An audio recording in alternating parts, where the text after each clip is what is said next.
উপন্যাস আমি পদ্মজা, পর্ব 16। পূর্ণা খাটে বসে আছে। মাদিনী নদীর জলের স্রোতে তার দৃষ্টি স্থির। প্রান্তপ্রেমা স্কুলে গিয়েছে, সে যায়নি। ইদানিং সে স্কুলে যায় না, একদমই ভালো লাগে না। পদ্মজা যাওয়ার পর থেকে সব যেন থমকে গেছে। পদ্মজার শূন্য জায়গাটা কিছুতেই পূর্ণা মানতে পারছে না। বাড়ির প্রতিটি কোণে সে পদ্মজার স্মৃতি খুঁজে পায়। এই তো এই ঘাটে বসে দুজন কত সময় পার করতো, কত গল্প করতো। আজ পদ্মজার জায়গা শূন্য। পূর্ণ অনুভব করে সে তার মায়ের চেয়েও বেশি ভালোবাসে পদ্মজাকে। পদ্মজার প্রতিটি কথা কানে বাজে। এতদিন হয়ে গেল, তবু এই শোক, এই শূন্যতা কাটিয়ে উঠতে পারছে না সে। পূর্ণা চোখ দুটি ছলছল করে ওঠে। সে নিচের ঠোঁট কামড়ে দুইবার ডাকলো, আপা, আপা রে। বাসন্তী দূর থেকে পূর্ণাকে দেখতে পেলেন। জুতো খুলে পাটি পেটিপে হেঁটে আসেন, পূর্ণার পাশে বসেন। পূর্ণা এক ঝলক বাসন্তীকে দেখে দ্রুত চোখের জল মুছল। এরপর বলল, আপনি এখানে এসেছেন কেন? প্রশ্ন ছুড়ে দিয়ে পূর্ণা তীক্ষ্ণ দৃষ্টি মেলে বাসন্তীর দিকে তাকালো। দেখতে পেল বাসন্তীকে আজ অন্যরকম লাগছে। আর একটু খেয়াল করে বুঝতে পারলো অন্যরকম কেন লাগছে। আজ বাসন্তীর ঠোঁটে লিপস্টিক নেই, কপালে টিপ নেই, চোখে কারো কাজল নেই। থুতনির নিচে সবসময় কালো তিনটে ফোঁটা দিতেন, সেটাও নেই। পূর্ণা বাসন্তীর হাতের দিকে তাকালো। হাতেও 2-3 ডজন চুড়ি নেই। দুই হাতে শুধু দুটো সোনার চিকন চুড়ি। পূর্বের প্রশ্নের উত্তরের অপেক্ষা না করে পূর্ণা পাল্টা প্রশ্ন করল, আপনি আজ সাজেননি? না সাজলে ভালো লাগে না? বেশ আগ্রহ নিয়ে জানতে চাইলেন বাসন্তী। পূর্ণা বাসন্তীর চোখে মুখে স্নিগ্ধতা খুঁজে পেল। মায়াবী প্রাকৃতিক সৌন্দর্য, চকচকে গাল, 40-এর উপর বয়স মনেই হয় না। কিন্তু মুখে কিছু বলল না পূর্ণা। সে চোখ সরিয়ে নিল। বাসন্তী বলেন, আমার সাথে গপ করবা? আমার ঠেকা পড়েনি। পূর্ণা ঝাঁঝালো স্বর। বাসন্তী পূর্ণার পাশ ঘেঁষে বসেন। পূর্ণা বিরক্তিতে চোখ মুখ কুঁচকে ফেলল। কিছু কঠিন কথা শোনানোর জন্য প্রস্তুত হলো সবে মাত্র। তখন বাসন্তী বললেন, আম্মা, আমি তোমার আব্বারে ভালোবাসিলাম সত্যি, তবুও ছ্যাঁচ বয়সে আইছা একটা ভুল করে ফেলি। ভুল যখন বুঝতে পারি তোমার আব্বারে বলি, কিন্তু তোমার আব্বা মুখ ফিরাইয়া নিল। আমার তোমার আব্বা ছাড়া আর গতি ছিল না, তাই গ্রামের মানুষ নিয়ে আইছিলাম। আমার এই কাজের জন্য তোমাদের এত বড় ক্ষতি হবে চাইলে এমন করতাম না। যাক গেছে সব কথা। তোমার আব্বা আমারে আজও মেনে নেয় নাই, তাতে আমার দুঃখ নাই। তোমার আমার মতো একটা ছোট বোন পাইছি, তোমার 2টা ভাই বোনের মতো সন্তান পাইছি। আমি নিঃসন্তান, আমার কোনো সন্তান নাই, কখনো হবেও না। সন্তানের শূন্যতা আমাকে খুঁড়ে খুঁড়ে খায়। তোমাদের বাড়িতে আসার পর থেকে সেই দুঃখ ঘুচে গেছে।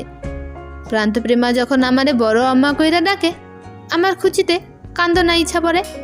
শুধু ভালো লাগে না তোমার গুমট মুক্তা। বিচবাচ করো আম্মা, তোমার মারে আমি তাড়াতে আছি নাই। সে হয়েছে গিয়ে হীরার টুকরা, তার মতো মানুষ হয় না। আমি যা চেয়েছি তার চেয়েও বেশি পেয়েছি। সেটা তোমার আম্মা দিচ্ছে। আমি চাই না আমার জন্য তুমি কষ্ট পাও। আমি তোমারে বলবো না আমারে আম্মা ডাকতে। আমি শুধু চাই তুমি আমাকে মেনে নাও, ভালো থাকো, হাসি খুশি থাকো। আমি তোমার বন্ধু হতে চাই। তোমরা যেমন বলবা আমি তেমনি চলবো। এই যে দেখো, তোমার সাজগোজ পছন্দ না বলে আমি আর সাজি নাই, আর কোনোদিনও সাজবো না। আমি কি কম সুন্দর নাকি যে সাজতে হইব? পূর্ণার মন ছুঁতে পেরেছে বাসন্তীর কথা। পূর্ণা বরাবরই কোমল মনের, তবুও শক্ত কণ্ঠে বলল, আমি আপনার সাথে খারাপ ব্যবহার করব না। আপনি আপনার মতো থাকুন প্রেমা প্রান্তকে নিয়ে, আমি আমার মতো থাকবো আমার মাকে নিয়ে। আমার আর কারো বন্ধুত্ব দরকার নেই। বাসন্তীর চোখ ছলছল করছে, তবুও তিনি হাসতে কর্পণ করলেন না। বলেন, তোমার চুল অনেক সুন্দর আর লম্বা। এখন তো ভর দুপুর, বাইন্ধা রাখো। পূর্ণা চুলগুলো হাত খোপা করে নিল। এরপর বলো, আম্মা এখনো ঘুমে? হ, আমার যে কি হয়েছে কখনো একদমই ঘুমায় না, আর কখনো ঘুম ছেড়ে উঠতেই পারে না। পদ্মজার জন্য কাঁদে দেখি, শরীর দুর্বল হয়ে পড়েছে, এর জন্যই ঘুমাচ্ছেন। পূর্ণা উঠে দাঁড়ায়। বাসন্তী বলেন, আমি রাঁধছি বলে সকালে খাও নাই, এখন নিয়ে আছি ভাত, পরে খাবো বলে পূর্ণা দ্রুত পায়ে বাড়ির ভেতর চলে গেল। হেমলতার ঘরে এসে দেখল তিনি গভীর ঘুমে আচ্ছন্ন। চুল ছড়িয়ে আছে বালিশে, কেমন শুকিয়ে গেছেন। এতক্ষণ না খেয়ে থাকলে তো আরও শুকোবে, ডাকা উচিত। পূর্ণা ডাকল, আম্মা আম্মা। হেমলতা সাড়া দিলেন না। পূর্ণা ঝুঁকে হেমলতার গায়ে হাত দিয়ে ডাকল, ও আম্মা উঠো, এবার দুপুর হয়ে গেছে, আম্মা ও আম্মা। হেমলতা চোখ খুলেন, চোখের মনি ফ্যাকাশে। তিনি উঠতে চাইলে হুট করে হাত কাঁপতে থাকলো। পূর্ণ উদ্বিগ্ন হয়ে বলল, কি হয়েছে আম্মা? হেমলতা কিচ্ছুটি বললেন না। পূর্ণা হেমলতাকে ধরে উঠালো। হেমলতা পূর্ণার দিকে চেয়ে থেকে ক্ষীণস্বরে প্রশ্ন করল, কে তুমি? হেমলতার এহেন প্রশ্নে পূর্ণ চমকে গেল। চাপাস্বরে অবাক হয়ে উচ্চারণ করল, আম্মা। সেকেন্ড কয়েক পর পূর্ণার উপর থেকে হেমলতা চোখ সরিয়ে নিলেন। পূর্ণা বলল, আমাকে চিনতে পারছো না? হেমলতা বিছানা থেকে নামতে নামতে বলেন, ঘুমটা হঠাৎ ভেঙে গেল, তাই এমন হয়েছে। সবার খাওয়া দাওয়া হয়েছে? পূর্ণা তখনও অবাক চোখে তাকিয়ে আছে। হেমলতা পূর্ণার দিকে তাকান, জিজ্ঞেস করেন, কিরে, কিছু জিজ্ঞাসা করেছি না? হয়েছে, দুপুরে আজান পড়বে। এতক্ষণ ঘুমিয়েছি, আরও আগে ডাকতে পারলি না? ঘুমাচ্ছিলে আরাম করে, তাই ডাকিনি। ফজরের নামাজটা পড়া হলো না, এখন কাজা পড়তে হবে। তুই নামাজ পড়েছিলি তো? পড়েছি। খেয়েছিস? না। এরকম করে আর কতদিন চলবে? যা খেয়ে নে। পূর্ণা বাথরুমের মতো হেঁটে গেল রান্নাঘরে। ক্ষুধায় পেয়ে চোচো করেছে, কতক্ষণ না খেয়ে রাগ করে থাকা যায়? হেমলতা খোলা চুল খোপা করে নেন। এরপর কলপারের দিকে যান। অজু করে ঘরে ঢোকার সময় দেখেন পূর্ণা খাচ্ছে। তিনি পূর্ণার উদ্দেশ্যে বলেন, খাওয়া শেষ করে ঘরে আসিস। পূর্ণা খেয়ে দে থালা ধুয়ে গুছিয়ে রাখে, রান্নাঘর থেকে বের হয়ে গেল। চারা গাছ লাগার জন্য বাসন্তী উঠোনের এক কোণে বসে মাটি খুঁড়ছেন। পূর্ণা দৃষ্টি সরিয়ে হেমলতার ঘরে আসে। এসে দেখে হেমলতা জয়নামাজে অসম্ভব উদ্বিগ্ন হয়ে বসে আছেন। পূর্ণা ডাকল, আম্মা। হেমলতা চমকে তাকান। পূর্ণা দ্বিতীয়বারের মতো অবাক হয়। চমকানোর কি এমন হলো? হেমলতা স্বাভাবিক হয়ে বসেন, জয়নামাজ ভাঁজ করেন ধীর সুস্থে। এরপর পূর্ণাকে কাছে এসে বসতে বলেন। পূর্ণা পাশে এসে বসে। হেমলতা ভারী কণ্ঠে বলেন, আপার প্রতি তোর এত রাগ কেন? আম্মাকে বল। এখন রাগ নেই, প্রেমা প্রান্তর মতো মিলেমিশে থাকতে পারবি না? ওরা বড় আম্মা ডাকে, তুই শুধু খালা আম্মা ডাকবি? মাত্র উঠলে ঘুম থেকে, আগে খাও, এরপর কথা বলবো। আমি এখনই বলবো, কথাগুলো বলবো বলবো করে বলা হয়নি। দেখ পূর্ণা, আপা অন্য পরিবেশে বড় হয়েছে, থেকেছে, তাই একটু অন্যরকম। তাই বলে মানুষটা তো খারাপ না। আপা সত্যি একটা সংসার চায়, পরিবারের একজন সদস্য ভাবতে দোষ কোথায়? বাকি জীবনটা কাটাক না আমাদের সাথে। আমার কাজকর্মের একজন সঙ্গীও হলো। বয়স তো হচ্ছে, একা সব সামলানো চায়। আপারও বয়স হচ্ছে, কিন্তু দুজন মিলে তো কাজ করতে পারবো। কয়েকদিন পর তোর বিয়ে হবে, প্রেমার বিয়ে দেব, শ্বশুরবাড়ি চলে যাবি, তখন আমার একজন সঙ্গী থাকলো। আর এমন নয় যে আপার মনে বিষ আছে, আপারও ভালো সঙ্গ দরকার, ভালো পরিবেশ, ভালো সংসার। আমি দেখেছি আপা কত সুখে আছে এখানে। প্রেমা প্রান্তর জন্য জান দিয়ে দিতে প্রস্তুত। নিঃসন্তান বলেই হয়তো এমন। আপা কিন্তু এখন আমাদের ছাড়া অসহায়। ওনার মা মারা গেছে, বাবা তো নেই, আত্মীয় স্বজনও নেই। এই বয়সে যাবেই কই? আমরা একটু মানিয়ে গুছিয়ে নিতে পারি না? সতীন হলেই যে খারাপ হবে, সৎ মা হলেই সে খারাপ হবে, এমন কোনো বানিয়েছে? পূর্ণা বেশ অনেকক্ষণ চুপ রইল। এরপর বলল, কিন্তু উনি অনেক সাজগোজ করেন। যদিও আমাকে কিছুক্ষণ আগে বলেছে আর সাজবে না, তবে ওনার কথার ধরন আমার ভালো লাগে না। শোয়াকে ছ উচ্চারণ করেন, শুদ্ধ অশুদ্ধ মিলিয়ে জগা খিচুড়ি বানিয়ে কথা বলেন। হেমলতা পূর্ণার কথায় হাসলেন। পূর্ণা ওনার আঁচল আঙুলি প্যাঁচাতে প্যাঁচাতে এদিক ওদিক তাকাচ্ছে। হেমলতা পূর্ণার মাথায় হাত রাখেন, বললেন, তোর আব্বা যদি প্রান্তকে শুদ্ধ ভাষা রপ্ত করে দিতে পারে, তুই তোর বাসন্তী খালাকে সউচ্চারণ শেখাতে পারবি না? উনি শিখবেন বলে অবশ্যই শিখবেন। সত্যি? বলেই থাক। এখন যাব? যা। যাচ্ছি। পূর্ণা ছুটে বেরিয়ে গেল। হেমলতা মৃদু হেসে বারান্দায় বেরিয়ে আসেন। সেলাই মেশিনের সামনে বসেন। অনেকগুলো কাপড় জমেছে, সব শেষ করতে হবে।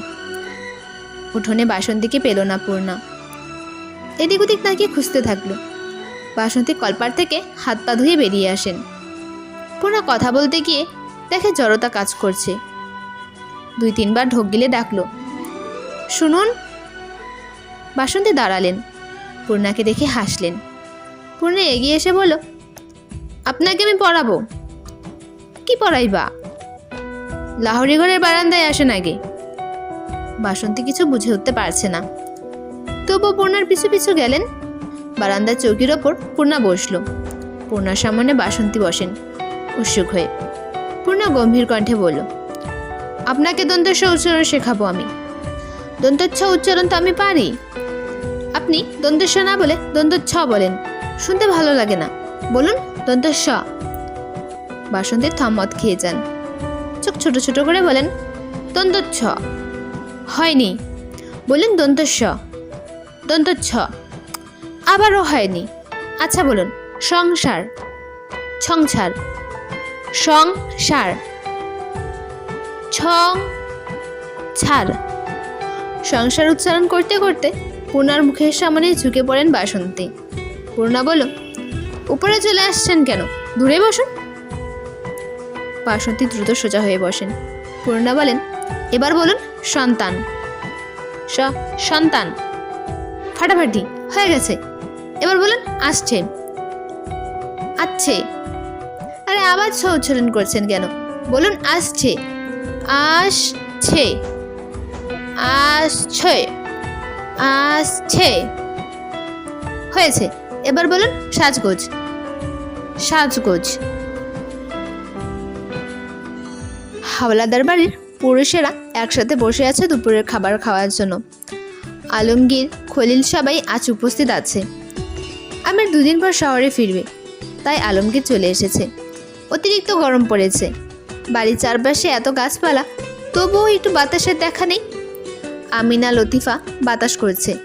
পদ্মচা, ফরিনা, রিনু খাবার বেড়ে দিচ্ছে।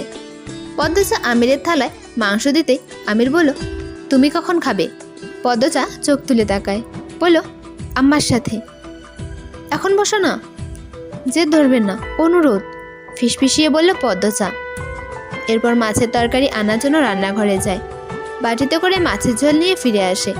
আমিরের দিকে চোখ পড়তেই আমির চোখ টিপল। পদ্মচা ঠোঁট কামড়ে হাসে। আলমগীরের থালায় মাছের ঝোল দেওয়ার সময় খেয়াল করলো আলমগীর বেশ ফুর্তিতে আছে।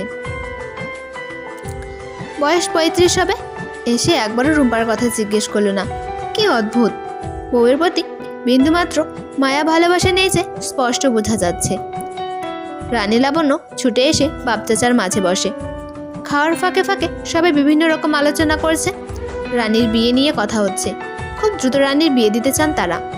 আচমকা রানী গড়গড় করে বমি করতে আরম্ভ করলো। সবাই বিরক্তিতে চোখ মুখ উচকে ফেললো। প্রতিটি খাবারের থালা নষ্ট হয়ে যায়। আমিনা দ্রুত রানীকে ধরে কলেপারে নিয়ে যান। লাবণ্য, পদ্মচা, নূরজাহান, ফরিনা ছুটে যান পিছু পিছু। বাড়ির পুরুষেরা হাত ধুয়ে উঠে পড়ে। মুহূর্তে একটা হইচই লেগে গেল। রানী বমি করতে করতে ক্লান্ত হয়ে কলেপারে বসে পড়ে। আমিনা হায় হুতাশ করে বিলাপ করছে, আমার ছেলেটার কি হইল? কয়দিন ধরে খালি বমি করতেছে। জিনের আসর লাগলো নাকি? কতবার কইছি যখন তখন ঘর থেকে বাইর না হইতে। লাবণ্য তথ্য দিল। আবার রাতেও ছটফট করে, ঘুমোতে পারে না। আমিনা কেঁদে কুল পাচ্ছে না। রানীর চোখ মুখ লাল হয়ে গেছে। তিনি রানীকে প্রশ্ন করলেন, আর কি কষ্ট হয় তোর? ও আম্মা, কবিরাজ ডাকেন, আমার ছেলেটার কি হইল? রানী ক্ষীণস্বরে বলল, মাথাটা খালি চক্কর মারে। নূরজাহান চোখ দুটি বড় করে প্রশ্ন করলো, এই সেরি, তোর শরীর খারাপ শেষ কবে হয়েছে? 2 মাস হবে। কথাটি বলে রানী চমকে উঠল। সবাই কি ধারণা করেছে? সে চোখ তুলে ওপরে তাকায়। সবাই উৎসুক হয়ে দাঁড়িয়ে আছে। কেমন করে যেন তাকিয়ে আছে। রানীর শরীর কাঁপতে থাকে। আমিনা মেয়েকে 2 হাতে জড়িয়ে ধরে বলেন, এমন কিছু হয় নাই আম্মা, আপনি ভুল বুঝতেছেন, আমার সেরি এমন না। এটা কবিরা চাইলে কন চাইব? এই সেরির জন্য যদি এই বাড়ির কোনো অসম্মান হয়, কাইটটা গাঙে ভাসাই দিয়াম, মনে রাইখো বউ। নূরজাহান বলেন রাগী স্বরে। রানীর গলা শুকিয়ে কাঠ, হৃৎপিণ্ড দ্রুতগতিতে চলছে, শরীরের ভারসাম্য হারিয়ে ফেলেছে। একসময় মাথা ঘুরিয়ে পড়ে গেল আমিনার কাঁধে। আমিনা চিৎকার করে উঠলেন, ও রানী! রানীর অবস্থা বেগতিক। খলিল হাওলাদার দরজা বন্ধ করে এলোপাথারি মেরেছেন, কারো কথা শোনেনি। রিদওয়ান বাড়ির কাছের মানুষদের হুমকি দিয়েছে, রানী গর্ভবতী, এ খবর বাইরে বের হলে সব কয়টাকে খুন করবে। মগা, মদন, লতিফা, রিনু ভয়ে আত্মরা। তারা নিঃশ্বাস নিতেও ভয় পাচ্ছে। কেউ যদি বাইরে এই খবর বের করে, নিশ্চিত সবাই তাদের ভুল বুঝবে। রানী মারের চোটে অজ্ঞান হয়ে গেছে, সারা গায়ে মারের দাগ, ঠোঁট থেকে রক্ত ঝরছে। আমিনা রানীকে জড়িয়ে ধরে চিৎকার করে কাঁদছে। খলিল হাওলাদারকে বারবার পাষাণবাব বলে আখ্যায়িত করছেন। পদচা পরিষ্কার কাপড় পানি এনে ফরিনার হাতে দিল। ফরিনা রানীর মুখে পানি ছিটিয়ে দেন। রানী কিছুতেই চোখ খুলছে না, লাবণ্য ফুপিয়ে কাঁদছে। রানীর সাথে তার সবসময় ঝগড়া হয় ঠিক, তবে ভালোও তো বাসে। দরজার বাইরে থেকে শুনেছে রানীর চিৎকার। রানী চিৎকার করে ডাকছিল, আম্মা, দাদা ভাই, লাবণ্য, কই তোমরা? আব্বা আমারে মাইরে ফেলতেছে, বাঁচাও তোমরা আমারে। লাবণ্য, কই তুই? আম্মা! দরজায় সবাই মিলে অনেক ধাক্কা দিয়েছে, ডেকেছে। খলিল হাওলাদার সাড়া দেননি, এক নিঃশ্বাসে মেরে গেছেন। রানীকে মাটিতে ফেলে চড়ে চড়ে লাথি মেরেছেন। রাগের বশে রানীর তল পেটে বেশি আঘাত করেছেন, আর রানী আকাশ কাঁপিয়ে কেঁদেছে। কেউ পারেনি ঘরের ভেতর প্রবেশ করতে। পদ্মসা আমিরের পাঞ্জাবি 2 হাতে খামচি ধরে কান্নামাখা কণ্ঠে অনুরোধ করেছে, আল্লাহর দোহাই লাগে, আপনি এসব থামান, চেষ্টা করুন। আমির অনেক চেষ্টা করেছে দরজা ভেঙে ঘরে প্রবেশ করার, পারেনি। যখন কড়া দানার জন্য প্রস্তুত হয়, তখন খলিল হাওলাদার বেরিয়ে আসেন। রানীর গলার স্বর থেমে যায়, আর শোনা যাচ্ছে না। সবাই ভেতরে প্রবেশ করে দেখে রানী উপর হয়ে পড়ে আছে, শরীর রক্তাক্ত। আমিনা রানী বলে চিৎকার করে ওঠেন, ছুটে আসে রানীর কাছে। মগাকে পাঠানো হয়েছে আবার কবিরাজকে নিয়ে আসতে। এত কিছু হয়ে যাচ্ছে, নূরজাহান একবারও নিচে আসেনি। রানী গর্ভবতী শুনে সেই যে উপরে গিয়েছেন তো গিয়েছিনি, আর আসার নাম নেই। এত চেঁচামেচি শুনেও কি আসতে ইচ্ছে হয়নি? এতই কঠিন মন? কবিরাজ আসার অনেকক্ষণ পর রানী চোখ খোলে।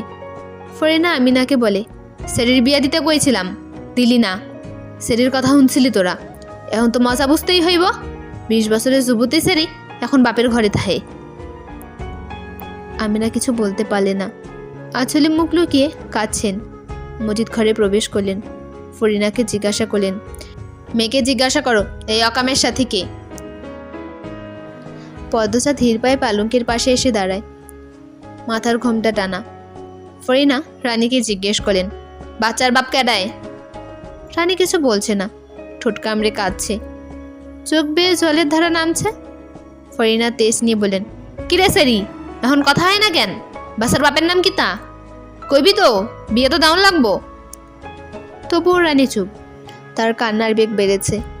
মজিদ হাওলাদার লাবণ্যকে ডাক দিলেন, লাবণ্য। লাবণ্য কেঁপে উঠল। মজিদ জিজ্ঞেস করলো, তোর তো জানার কথা, একসাথে থাকিস, কার সাথে রানীর সম্পর্ক ছিল? লাবণ্য মাথা নত করে দাঁড়িয়ে থাকে, আর চোখে রানীকে দেখে। রানী অন্যদিকে তাকিয়ে আছে। লাবণ্য বুঝে উঠতে পারছে না তার কি বলা উচিত। মজিদ থমকে ওঠেন, লাবণ্য, সত্য বল, কিছু লুকোনোর চেষ্টা করবি না, তাহলে তোরও এই দশা হবে। লাবণ্য ভয়ের চোটে গড়গড় করে বলতে থাকলো, আব্বার সাথে আব্দুল ভাইয়ের প্রেম আছে, দুজনে প্রায় দেখা করে বাড়ির পেছনে, খালের বাড়ি, অনেক বছর হয়েছে প্রেমের। রানীর কান্নার শব্দ বেড়ে যায়। ফরিনা ছাঝালো কণ্ঠে রানীকে বলেন, এই সেরি চুপ কর, এখন মেলাইতেছিস কে রে? কুকম করার সময় মনে আসছিল না? আমরা রে কইতে পারলি না তোর আব্দুলের পছন্দ, আর আব্দুলি কেমন ধাঁচের মানুষ, প্রস্তাব লইয়া আইতে পারে নাই, তোর ডাইকা লইয়া কুকম কইরা বেড়াইছে। নিজের বাড়ি বানায়া প্রস্তাব লইয়া আইব কইছিল। রানী কাঁদতে কাঁদতে বলল। ফরিনা পাল্টা বলেন, কয়দিন তর্সায় নাই, শরীর গরম হইয়া গেছিল বেশি, খারাপ সেরি কোন হানের। আমির ঘরে ঢুকতেই মজিদ গম্ভীর কণ্ঠে বলল, আব্দুলরে ধরে নিয়ে আয়।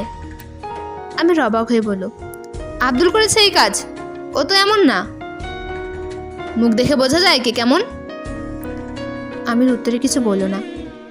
রানী আহত দুর্বল শরীর নিয়ে দ্রুত বিছানা থেকে নামে। আমির ঘর থেকে বেরোনোর জন্য পা বাড়িয়েছে সবে মাত্র। রানী আমিরের পা ধরে বসে পড়ে, আকুতি করে বলে, দাদা ভাই, উনি কিছু করে নাই, ওনারে মাইরো না, আমি তোমার পায়ে পড়ি। ও কাকা, আমারে মারো, ওনারে মাইরো না। কি পাগলামো করছিস, পা ছাড় রানী। দা ভাই, দোহাই লাগে। আমির রানীকে 2 হাতে তুলে দাঁড় করালো। এরপর কোমল কণ্ঠে বলো, কিচ্ছু করবো না, শুধু নিয়ে আসবো, বিয়ে পড়িয়ে দেব। সত্যি দা ভাই? সত্যি। রানী হাতের উল্টো পাশ দিয়ে চোখের জল মুছে আমির বেরিয়ে যায়। মজিদ চোখ মুখ কঠিন অবস্থানে রেখে ঘর ছাড়েন। রানী মাথা ঘুরিয়ে পড়ে যেতে নিলে পদ্মচা ধরে ফেলে। আমিনা ফরিনা এগিয়ে আসেন, তারপর রানীকে ধরে নিয়ে বিছানায় শুয়ে দিলেন। বিয়ে হবে শুনে ভেতরে ভেতরে রানীর খুব আনন্দ হচ্ছে। কিছুক্ষণ আগের সব মার ব্যথা তুচ্ছ মনে হচ্ছে। রানী আব্দুলকে এত বেশি ভালোবাসেছে। আব্দুলের এক কথায় সে বিয়ের আগে ঘনিষ্ঠ হতে রাজি হয়। যখন সেখানে যেতে বলেছে তখন সেখানেই গিয়েছে, দ্বিতীয়বার ভাবেনি। অন্ধভাবে ভালোবেসেছে। কতদিনের স্বপ্ন, কত আশা পূরণ হবে অবশেষে। রানী নিজের অজান্তে বাঁকা হাসি, তৃপ্তিকর হাসি, কিছু পাওয়ার হাসি। উপস্থিত আর কেউ খেয়াল না করলেও সেই হাসি পদ্মচা খেয়াল করে। এই হাসি বেশিক্ষণ থাকলো না। বিকেলবেলা আমি দুঃসংবাদ নিয়ে ফিরে আসলো। আব্দুল খুন হয়েছে গত রাতে। মাদিনী নদীতে লাশ পাওয়া গেছে। আব্দুলের বাড়িতে পুলিশের ভিড়। রানীর কানে কথাটা আসতেই এক চিৎকার দিয়ে লুটিয়ে পড়ে মাটিতে। জীবনের সুখের আলো নিভে যায়, নিভে যায় স্বপ্ন পূরণের ইচ্ছার প্রদীপ। পদ্মচা এই খবর শুনে স্তব্ধ হয়ে দাঁড়িয়ে থাকে। প্রতিটা মৃতদেহ নদীতে কেন পাওয়া যায়? এতে কি প্রমাণ পানির সাথে ধুয়ে যায়? আগের খুনগুলোর খুনি কি আব্দুলের খুনি? পদ্মচা চেয়ার টেনে বসে, মাথা ব্যথা করছে খুব। রক দপদপ করে কাঁপছে। চোখ বন্ধ করে ভাবে, এই অলন্দপুরে পাপের সাম্রাজ্য কারা তৈরি করেছে? ভাবতে গেলে শরীর কেমন করে। শূন্য হাত নিয়ে ভাবনা থেকে বের হতে হয়। কুল কিনারা পাওয়া যায় না। সূর্য মামার ঘুম ভাঙতে তখনও বাকি। তবে তার আগেই ডাকাডাকি করে সবার ঘুম ভাঙানোর কাজ শুরু করে দিয়েছে পাখিরা। পদ্মচা স্বামীর বুকের ওম ঝেড়ে ফেলে অজু করে আসে। এসে দেখে তার সোহাগের স্বামী এখনও গভীর ঘুমে আচ্ছন্ন। পদ্মচা ডেকে তুলে একসাথে ফজরের নামাজ আদায় করে। নামাজ শেষ করেই আমির ঘুমিয়ে পড়ে। পদ্মচা রান্নাঘরে যায়। গিয়ে দেখে ফরিনা বেগম এখনও আসেনি। আজ মেট্রিক পরীক্ষার ফলাফল। উত্তেজনায় পদ্মচা সর্বাঙ্গ কাঁপছে। সে পায়চারি করতে করতে লাবণ্যের ঘরের সামনে আসে। দরজা খোলা। পদ্মচা বাইরে থেকে উকি দিয়ে দেখল রানী মাটিতে বসে আছে, উদাস হয়ে কিছু ভাবছে। রাতে ঘুমোয় না, নিজের মতো জগৎ করে নিয়েছে। খাবার রেখে যাওয়া হয়, যখন ইচ্ছে হয় খায়। পদ্মচা দীর্ঘশ্বাস ছাড়ল, এরপর জায়গা ত্যাগ করল। রানী অন্য কাউকে দেখলে খুব রেগে যায়, তাই এই ভোরবেলা তার সামনে না যাওয়াই মঙ্গল। পদ্মচা সদর ঘরে পায়চারি করতে থাকলো। ফরিনা বেগম তাসবিহ পড়তে পড়তে সদর ঘরে প্রবেশ করেন। পদ্মচাকে দেখে প্রশ্ন করলো, উঠা পড়ছো তুমি? চুলায় আগুন ধরাইছো? পদ্মচা অপরাধীর মতো মাথা নত করে না উচ্চারণ করল। ফরিনা এ নিয়ে কথা বাড়াইলেন না। মৃদুকণ্ঠে আদেশ করলেন, লাবণের ডাইকা তুইলা দিও। ছেলেটা আইসো মানুষ হইল না, ভোরের আলো ফুইটা গেছে, হ্যাঁ এখনো ঘুমায়। আচ্ছা আম্মা। পদ্মচা আবার লাবণের ঘরের সামনে আসলো। এবার আর বাইরে থেকে উকি দিয়ে চলে যায়নি, ভেতরে ঢুকলো। পদ্মচা আওয়াজ করে দরজা খোলে। তাও রানীর ভাবান্তর হলো না। সে যেভাবে মাটিতে বসে জানালার বাইরে তাকিয়েছিল সেভাবেই রয়েছে। পদ্মচা রানীর দিকে চেয়ে চেয়ে পালঙ্কের পাশে গিয়ে দাঁড়ালো। এরপর লাবণ্যকে ডাকলো, এই লাবণ্য, লাবণ্য। লাবণ্য আড়মোড়া ভেঙে ঘুম ঘুম চোখে পিটপিট করে তাকিয়ে বলল, উ আজ ফলাফল, আর তুই ঘুমোচ্ছিস? পদ্মচার কথা বুঝতে লাবণ্যের অনেক সময় লাগে। যখন বুঝতে পারলো লাফিয়ে উঠে বসলো, বুকে হাত রেখে হাঁসফাঁস করতে করতে বলল, কি বললি এটা? দেখ কলিজাটা লাফাইতেছে, কি ভয়ানক কথা মনে করাইয়া দিলি। উফ। পদ্মচা হাসলো, বলো, কলিজা লাফায় না, বুক ধুকপুক করে। ওইটাই আমি ফেল করব, রানী আবার মতো মায়ের খাবো দেখিস, আমার শ্বাসকষ্ট হইতেছে। লাবণ্য ভাই ঘন ঘন নিঃশ্বাস নিচ্ছে। সে আতঙ্কে আছে। এই চিন্তায় রাতে ঘুম আসেনি। ঘুমোতে ঘুমোতে মাঝরাত হয়ে গেছে। পদ্মচা লাবণ্য ছটফটানি দেখে ভয় পেয়ে যায়। সান্ত্বনা দিয়ে বলল, এমন কিছুই হবে না দেখিস, বেহুদা চিন্তা করছিস। সূর্য উঠে যাবে, নামাজ পড় জলদি, আল্লাহর কাছে দোয়া কর। লাবণ্য হুড়মুড়িয়ে বিছানা থেকে নেমে কলে পারে ছুটে যায়। এইবার পদ্মচা হেসে ফেলল। রানীর দিকে চোখ পড়তেই হাসিটা মিলিয়ে যায়। রানী কাঁদছে। পদ্মচা দুইবার রানীর দিকে এগিয়ে আবার পিছিয়ে যায়, আবার এগিয়ে যায়। রানীর পাশে বসে ডাকে, আপা। রানী চোখ ভর্তি অশ্রু নিয়ে তাকায়। পৃথিবীর সব কষ্টরা বুঝি একজোট হয়ে রানীর চোখে ভিড় জমিয়েছে। রানী অশ্রুরুদ্ধ কণ্ঠে বলল, প্রিয় মানুষ হারানোর কষ্ট এতটা যন্ত্রণা কেন দেয় পদ্মচা? তুমি তো অনেক জ্ঞানী, সবাই তোমারে বুদ্ধিমতী কয়। তুমি একটা বুদ্ধি দাও না, এই কষ্টের পাহাড় কমানোর বুদ্ধি। আমাকে দেখাইয়া দিবা শান্তির পথ। মানুষের কতটা কষ্ট হলে এভাবে শান্তি খোঁজে? পদ্মচার চোখ টলমল করে ওঠে। সে ঢোক গিলে বলো, পুরনো স্মৃতি মুছে সামনের কথা ভাবো, নামাজ পড়ো, হাদিস পড়ো, কোরআন পড়ো, একদিন ঠিক শান্তি খুঁজে বাবা। আমার মতো পাপীরা আল্লাহ কবুল করবো? আল্লাহ তাআলার মতো দয়াবান ওদের আর কেউ নেই। পাপ মোছার জন্য অনুতপ্ত হয়ে সেজদা দিয়েই দেখো না আপা, ক্ষমা চেয়ে দেখো, আল্লাহ ঠিক তোমার জীবনে শান্তি ফিরিয়ে আনবে। সেদিন বুঝবে আল্লাহ তোমার সেজদা কবুল করেছেন। রানী জানালার বাইরে তাকায়, আম গাছের ডালে চোখ রেখে বলে, কেন এমনটা হইল আমার সাথে? ব্যভিচার করছো আপা, বিয়ের আগে এভাবে? আপা এসব ভেবো না, আর যা হওয়ার হয়েছে। দুনিয়াতে আর চাওনার বা পাওনার কিছু নাই আমার। আখিরাতের জন্য সম্পদ জমাও এবার। রানী অন্যরকম দৃষ্টি নিয়ে পদ্মচার দিকে তাকায়। পদ্মচা মাথায় সোজা সিঁথি করে সবসময়।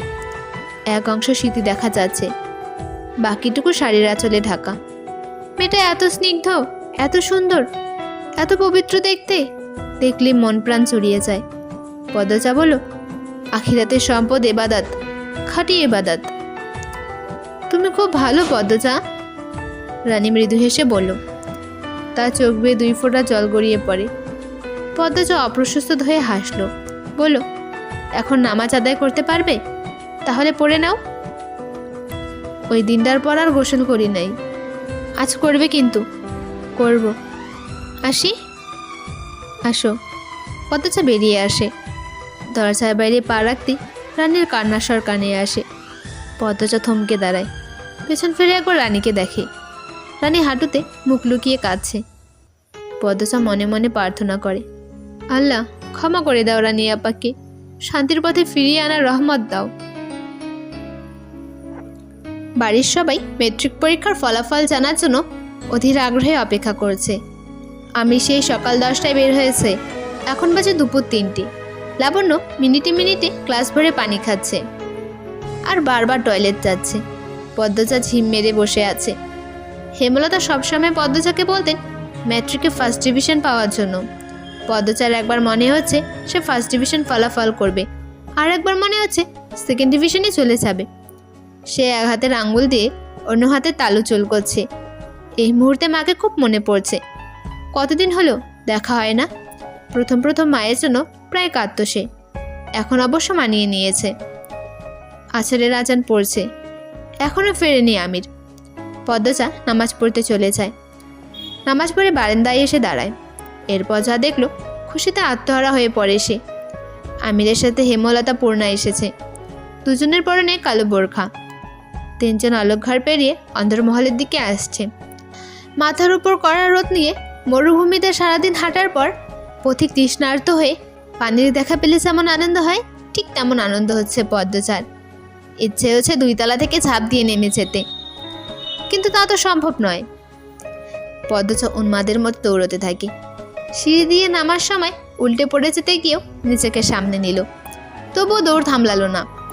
সদর ঘরের সবাইকে তোয়াক্কা না করে বাড়ির বউ ছুটে বেরিয়ে যায়। হেমলতা কিছু বুঝে ওঠার আগেই তার নয়নের মণি ঝাঁপিয়ে পড়ে বুকে। পদ্মচার ছোঁয়ায় চারিদিকে যেন বসন্তের শুরু হয়। পূর্ণা পদ্মচাকে দেখেই জড়িয়ে ধরে ফোপাতে থাকলো। পদ্মচা হেমলতার বুকে মাথা রেখে পূর্ণাকে এক হাতে জড়িয়ে ধরে কাঁদো কাঁদো হয়ে বলল, এতদিনে আসতে মনে হয়েছে তোমাদের? এভাবে পর করে দিলে আম্মা। আর পূর্ণা, তুই তো আসতে পারিস, বোনকে মনে পড়ে না? শাড়ির আঁচল টেনে পদ্মচার মাথার চুল ঢেকে দিলেন হেমলতা। এরপর বলেন, মেয়ে শ্বশুরবাড়ির আসা কি এতই সোজা? তাহলে শ্বশুরবাড়ি পাঠানোর কি দরকার, যদি মা বাবা সহজে না আসতে পারে? আপা, আমার তোমাকে খুব মনে পড়ে। পূর্ণা বাচ্চাদের মতো করে কাঁদছে। পদ্মচা পূর্ণার চোখে জল মুছে দিয়ে বলল, আমারও মনে পড়ে।